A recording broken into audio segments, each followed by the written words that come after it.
10-cu fəsil. Yeni səhifə. İtki ilə vidalaşmırıq. Yenidən yaşamağı öyrənirik. İçindəki boşluq və hafizənin nuru ilə birlikdə. Fevral ayı üçün hava qeyri-adi isti idi. Günəş buludların arasından parıldayırdı və zərif meyh Qalibin qara saçlarını yelləyirdi. Məzar daşının önündə dayanan Qalib, qardaş itkisinin acısından ürəyinin yenidən sıxıldığını hiss etdi. Mən buradayam. Bağışda çox gecikdim. Qalib qəbrin yanında yalın torpağın üstünə əyləşərək dedi.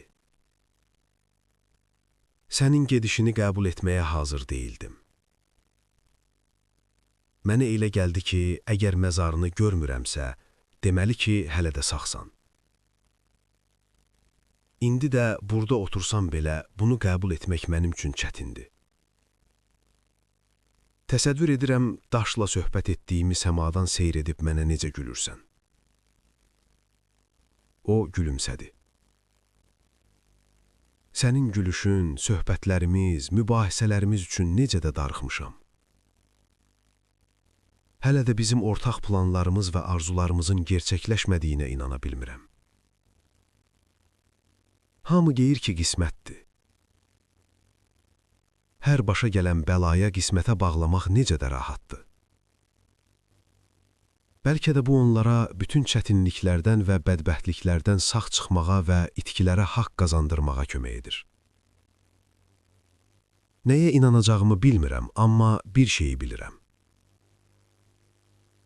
Mən hər şeyə görə sənə borcluyam.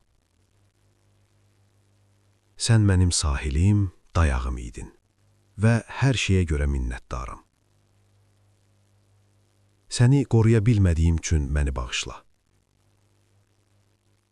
Qalib başını aşağı dikdi və gözlərini yumdu. O, Adilin onu eşidə biləcəyinə, onunla danışacağına, yaxud ona hansısa bir eyham vuracağına inanmaq istəyirdi.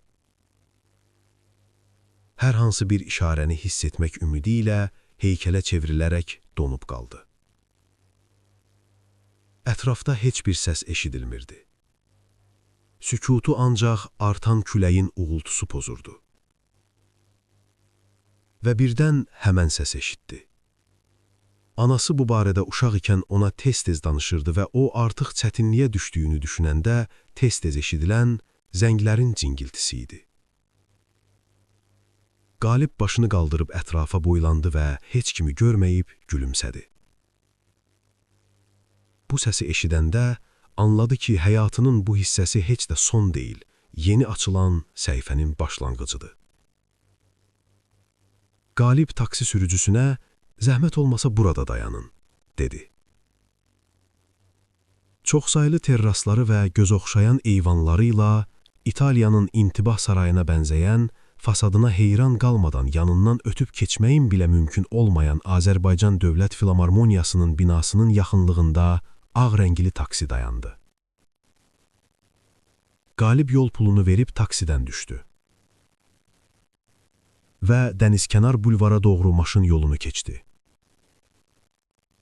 O, körpü ilə yavaş-yavaş yeriyir, dəniz havasını ciyərlərinə çəkir və dənizin möhtəşəm mənzərəsini seyr edirdi. Uzun müddətdən sonra ilk dəfə olaraq gələcək üçün planlar qurdu. Hərbi xidmətini başa vurub universitetə qayıdacaq və atasının biznesini idarə etməyə, kömək etməyə davam edəcəkdi. Həyat birdən-birə rəngli və məna kəsb etməyə başladı. Nəhayət başa düşdü ki, ağrı inkişafın bir parçasıdır. Və əziyyət çəkməklə şikayət etmək heç nəyi dəyişmir və hər şeyə rəğmən ürəkdəki sağalmayan yaralar sizi daha da gücləndirir. Qalib addımladı və birdən anladı ki, o, estakadada zəng səsini xatırladan qız səsini eşitdiyi yerdə dayanıb. Oğlan ayaq saxladı, Xəzərin yaşıl dalğalarına nəzər saldı və ona elə gəldi ki, möcüzə baş verəcək.